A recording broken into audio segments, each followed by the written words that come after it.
নমস্কার বন্ধুরা, কেমন আছেন আপনারা সবাই? মায়ের রান্নার ব্লগ চ্যানেলের নতুন একটি ব্লগে আপনাদের সবাইকে জানাই অনেক স্বাগত। আমি আজকে শেয়ার করব ইলিশ মাছের মাথা দিয়ে পালং শাকের চচ্চড়ি। তো বন্ধুরা, এই রেসিপিটা কিন্তু কোনো নতুনত্ব রেসিপি নয়, খুবই পুরনো একটি রেসিপি, প্রায়শই অনেকের বাড়িতেই হয়ে থাকে। তবে আমি যেইভাবে খুব কম উপকরণ এবং খুব কম মশলায় করি সেটাই আজকে শেয়ার করব। আমার এই পদ্ধতিতে করতে হলে ভিডিওটা কিন্তু প্রথম থেকে শেষ পর্যন্ত দেখতে হবে। তো চলুন শুরু করা যাক। তার আগে আমার চ্যানেল এখনও সাবস্ক্রাইব করা না থাকলে অবশ্যই সাবস্ক্রাইব করে পাশে থাকা বেল আইকনটা ক্লিক করে রাখবেন। প্রথমেই আমি এখানে নিয়েছি 2 আটি মতো পালং শাক। তো দেখতেই পাচ্ছেন পালং শাকটাকে কিন্তু আমি ভালো করে বেছে কেটে নেব। আর নিয়েছি ইলিশ মাছের মাথা। এখানে আমি একটা মাথা ব্যবহার করছি, আপনারা আপনাদের পরিমাণ মতো নিয়ে নেবেন এবং লবণ এবং হলুদ মাখিয়ে নেব। তারপরে আমি এখানে পালং শাকটাকে দেখতেই পাচ্ছেন কেটে নিয়েছি। আর নিয়েছি কিছু উপকরণ, মানে পালং শাকের চচ্চড়িতে যে উপকরণগুলো দেব। নিয়েছি আলু, আর নিয়েছি বরবটি, মূলো এবং বেগুন। আপনারা চাইলে আরও সবজি ব্যবহার করতে পারেন। তারপরে সরাসরি আমি গ্যাসে একটি কড়াই বসিয়ে তার মধ্যে দিয়ে দিলাম পরিমাণ মতো সর্ষের তেল। আমি কিন্তু পুরো রেসিপিটা সর্ষের তেলেই করব। তারপরে তেলটা গরম হয়ে আসলে দিয়ে দিতে হবে লবণ এবং হলুদ মাখানো মাছের মাথাগুলো। মাছের মাথাগুলো কিন্তু আমি খুব ভালো করে কড়া করে ভেজে নেব। তো দেখুন বন্ধুরা, মাছের মাথাগুলো কিন্তু খুব কড়া করে ভাজা হয়ে গেছে। আমি এবার তেল ছেঁকে তুলে নিচ্ছি।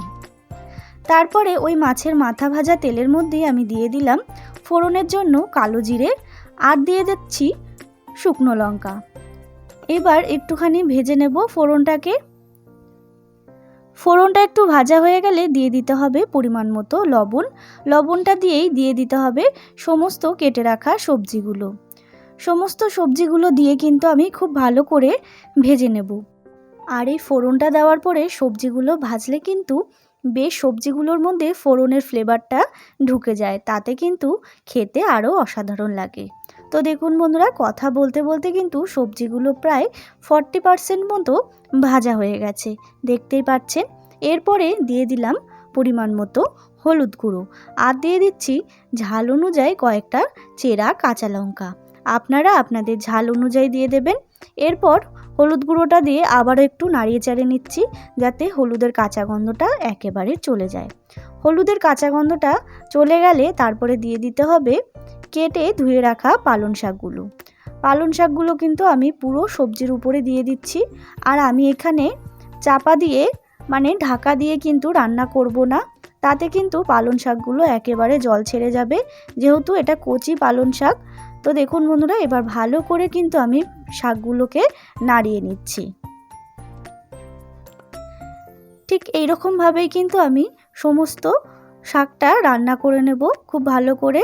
আর খুব ভালো করে কিন্তু আমি শাকটাকে মজিয়ে নিচ্ছি। আর গ্যাসের ফ্লেমটা কিন্তু খুব হাইতে দেবেন না, মিডিয়াম আঁচেই রান্নাটা করবেন। তো দেখুন বন্ধুরা, শাকগুলো কিন্তু খুব ভালো পরিমাণে মজে এসছে, দেখতেই পাচ্ছেন। আমার কিন্তু প্রায় কিন্তু এখানে রেসিপিটা তৈরি হয়ে গেছে। এরপরে আমি দিয়ে দিচ্ছি ভেজে রাখা ইলিশ মাছের মাথাগুলো, আর দিয়ে দিলাম পরিমাণ মতো চিনি।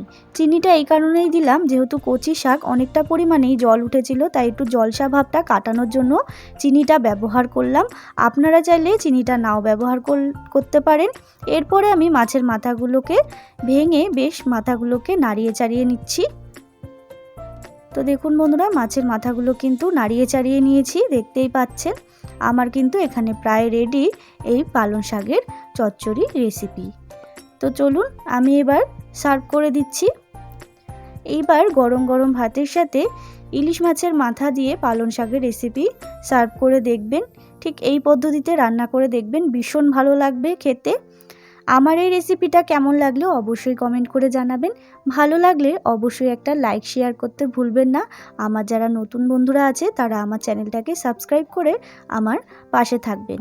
দেখা হবে নতুন একটি রেসিপির সাথে, নতুন একটি ব্লগে। ততক্ষণের জন্য ভালো থাকবেন, সুস্থ থাকবেন, নিজের শরীরের খেয়াল রাখবেন। ধন্যবাদ।